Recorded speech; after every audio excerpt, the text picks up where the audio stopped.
Well, it's a pleasure to be here. Thanks for the invitation. And yeah, I realize my topic is perhaps a bit far afield from some of the others, but I'll try to keep it entertaining. So what I wanted to talk about today is something that has perhaps come back onto the agenda, or maybe never left, with respect to natural resources, which is value addition or alternatively beneficiation. Just as a piece of background, my focus is on developing countries working on economic policy issues.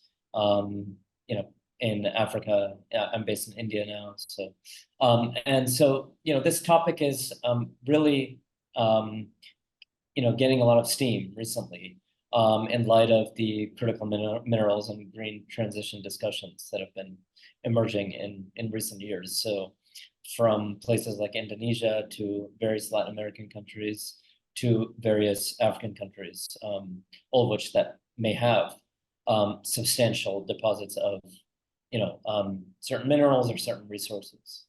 Now, while it's back, I think it's important to note that the world's largest producers of extractives or resources alternatively are typically not the world's largest processors of those, right? So when we're talking about value addition, that's what we're talking about, is moving to the next step in the value chain. And so this chart tries to illustrate that point, that on the left, you have sort of where the biggest deposits are of a number of key minerals and fossil fuels. And then on the right, you have where the processing happens. And there's pretty big distinction between the two. I think notably on the right, you see China pretty dominant in terms of a number of different critical minerals, whereas those minerals can be found in lots of different places. Well, there's Indonesia, Democratic Republic of Congo, Australia, etc., Chile. So I think this sort of tells us, at least partially, that this idea of value addition, which has been around for a long time, hasn't reliably worked in the past. So the question is why? And there are many reasons for this, but today I'm just going to focus on one in particular, that is sort of beyond the traditional macroeconomic explanations and public finance reasons. So before I get into that, I just want to do a preliminary sort of introduction on this thing on the left-hand side of this page, which is a network. And it's a network of products that are bought and sold in the global economy. So this network is known as the product space. Basically, each circle is a product, and products are connected by lines based on what they take to export, right? So what I mean by that is that if one or more countries exports the same two products, say, those products are more likely to be connected in the product space, right? So the idea is that products that are connected require similar know-how, you could say, to produce and to export. So the product space is a tool to help us to identify pathways for diversification for countries that are just lower down the sort of economic ladder than say the highest income countries in the world. And so one way we can think about this is that the more a country exports products in the densely connected parts of the product space, so sort of in the middle, the more opportunities that that country will have to diversify, to be able to produce and export other types of products. And that goes back to this point about, how to do A, and A is related to B. Making A is related to making B, so that makes it more likely that you're able to make B. Right. So happy to talk more about the product space. There's lots to say, but that's a brief introduction. So, right. So one thing to note with respect to resources here in the product space is that they are on the periphery of the product space. So I've circled in red here. And so what does that mean? That means that minerals, fossil fuels, etc., are not connected to many other products. You can just see it, right? They're not in the center of the network. And that implies that resource-rich countries may have trouble diversifying their economies, to the extent that you believe that, being able to make product A helps you to be able to make product B, then being on the periphery of the product space is not sort of the best situation to be in. And that's even the case within extractive value chains. So it's not necessarily the case that, if you have a large deposit of a certain mineral, that then you're interested in going the next step downstream in the value chain. It doesn't mean that that's going to be a piece of cake. And that's because, and we'll talk about that more, that's because being able to extract something out of the ground may require different sorts of things than being able to process that mineral. So, sorry.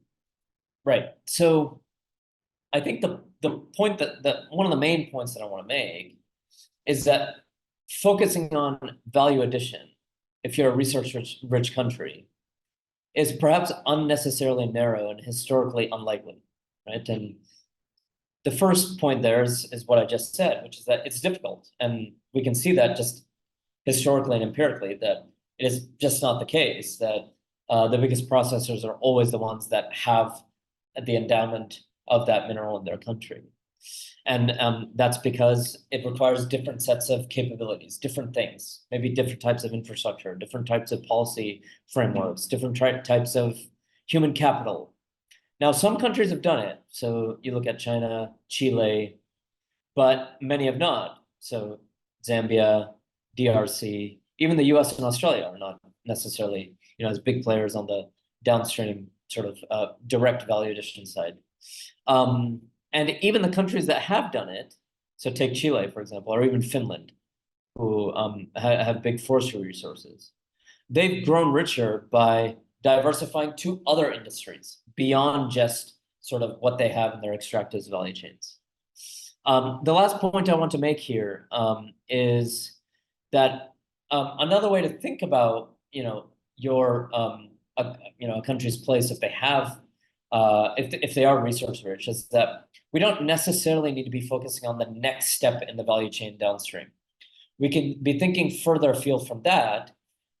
Perhaps there's things even further down the value chain that are more relevant for my country than processing, right? So for example, take South Africa. In South Africa's product space, there are some finished products like fishing vessels that may actually be easier to export for the country than these intermediate products like, say, steel and guns. So perhaps the question then is, what do resource-rich countries do? There's a lot of talk about, okay, let's take advantage of our mineral resources. And essentially, just briefly, sort of that the way, perhaps one way to think about sort of how to plug into these evolving discussions about critical minerals and the green transition is to be opportunistic, right? To find ways to plug in, say, into the global electrification trends, renewable energy generation, storage, carbon capture, etc. Try to figure out what are my own capabilities, what do I currently do, and what is going to be required from my side to be able to plug into these sorts of what are essentially new value chains, right? So that's going to require all sorts of different investments from the private and public sectors related to infrastructure, human capital, etc. And that's where resource revenues can actually play a role, right? That's where investing those responsibly and towards sort of future-oriented growth can make sense. So a couple of examples: India is sort of, having some making some progress on this in terms of chip design and sort of the semiconductors value chain, and in EVs. And Chile, amongst other countries, is trying to go deep on green hydrogen, right? Now, there is the route of value addition, as I was saying before. It's not 100% failure rate. And the point is that, one must proceed with caution, and try to pursue it in a smart, realistic way.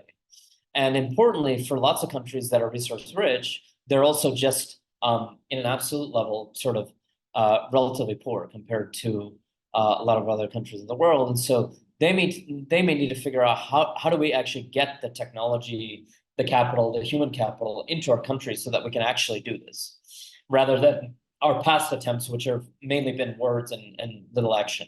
Right? And so that's where partnerships and perhaps even bargaining hard with say the US, for example, or other Western countries that have a strategic interest in these minerals can play a role. So, a couple of examples here: Indonesia, although there's still uncertainty sort of on the nickel side, and then DRC and Zambia have signed a joint venture sort of to make batteries, which again, it's on paper for now. We'll see what happens in practice. So I think the point that I want to drive home on this slide is essentially that there's lots of other things that are required other than having a big resource endowment to be able to do things downstream, to be able to successfully engage in economic activities globally downstream. You need to make strategic investments. You need to find the right skills. You need to facilitate technology adoption, et cetera. And this process fundamentally is an iterative learning process. It's not one that you know how to do on day one. It's actually one that you have to figure out as you go along. And so that gets to my sort of final point, which is related to something that a piece that I wrote recently, which is that to be able to do this iterative sort of learning process, collaboration and having sort of a framework and a system to be able to engage in joint learning across different sets of stakeholders is vital. So there's sort of, you can think about public-private coordination, government and private sector, which is where sort of the government has to really take more of a firm's eye view and facilitate this learning across both to be able to figure out what's the private sector's role and what is our role in terms of public investments, in terms of trying to enable the right skills to be at hand, et cetera. And then you can think about another type of coordination, which is public-public coordination, which is about mechanisms to coordinate across government, both sort of different sorts of government agencies, but also across government levels, whether you're talking about national or subnational. We have some examples here on the right side that sort of indicate times when that's been done successfully. So both of these types of coordination are going to be a linchpin of being able to engage in this, what I was calling an iterative learning process, to figure out where can I, as a country, fit myself into these sort of new value chains that are coming up as a result of these sort of geopolitical interests and these new emerging trends. So I think I'll leave you there. Thanks very much, and looking forward to the questions. Brilliant. Thank you very, very much, Kartik. Fantastic. I've got a number of questions that have been coming in during your presentation, which is, again, absolutely fantastic in terms of looking for different models, different ways of thinking about this. The first question that came in, actually probably about halfway through your talk, asks, okay, so a lot of what you're discussing calls into question some of that value addition narrative and what we actually mean by this. Now, earlier on this week, we focused on the value of backward linkages around those resources, which perhaps are getting less attention now for various different reasons. But do you think there's a space for that agenda to re-emerge in this context, especially where we've got partners such as the US, the EU, Japan, as you've been mentioning, positioning in resource-rich regions to help us this by changing their narrative about value addition? What do you think? Yeah, interesting. So maybe a couple of brief thoughts. So one is, I think that the geopolitics seem to be they seem to be aligned in a way now that perhaps in previous iterations of the value addition conversation they were not, in the sense that Western countries are now feeling a lot of heat with respect to developing alternative sort of supply chains and access to the things that they need, right? So that perhaps there is a bit more incentive alignment, you could say, between, say, the US and some African countries that have large endowments of these key minerals, in such a way that, maybe there would be a bit more scope for some of these countries that are resource rich to be able to actually make the investments and get the partnerships and help that they need to make good on sort of these on paper promises. But I think a lot of it is, the proof is in the pudding, that it's all well and good to be speaking about, okay, now there's a window of opportunity, so to speak, right? But you still have to do it. It's not going to happen on its own, and especially in lots of countries that do not already have strong economic power, or do not have hugely diversified economies. It's going to be a long road, because a lot of capital is required, a lot of technology is required, a lot of ability to absorb the technology is going to be required, and those things are not, you can't really acquire those overnight. So there really has to be a concerted effort to make all these other complementary sort of actions and investments that I was mentioning, to be able to even take advantage of what seems to be perhaps a window of opportunity. So yeah, that's my sort of main thought. So with that, then, in terms of this window of opportunity, are there any other sort of green shoots or opportunities, or red flags, threats that we should be wary of right now? What do you think? Well, I think I suppose what I see happening is that perhaps as Mark was talking about just before me, perhaps we're not sort of engaging in this transition as quickly as we should be. But there is quite a lot happening on that front. And what does that mean in terms of global value chains, and in terms of how the sort of global economy is going to be reshaped? One thing that I think is clear is that there are going to be new sorts of products, and perhaps new sorts of sectors, or sectors are going to take new shapes in such a way that there just might be new opportunities for all sorts of countries to be able to plug in, whether or not they have resources, right? So as I was saying before, and I'm sitting here right now, India is a good example that's really trying hard to push, say, on EVs, right? Especially two-wheelers, right? And that's largely as a result of the fact that EVs are becoming a thing in the last 5 years, right? And so I think it really comes down to countries being cognizant, having some sort of market intelligence about what's actually happening, what's happening on the global stage, how are global value chains being reshaped, and what can we offer that we can then sort of plug into these value chains to be able to do something productive that both benefits us, but also that the rest of the world wants to buy from us. So I think that's one sort of major green shoot. Now, again, it won't just happen on its own, but it is an opportunity. Bother. So you're saying we actually have to go do something rather than just talk about it? That's the business that I'm in. So yes. Awesome. Well, with that, thank you very much, Kartik. Round of applause, everybody, for the fabulous Kartik. Excellent. Brilliant.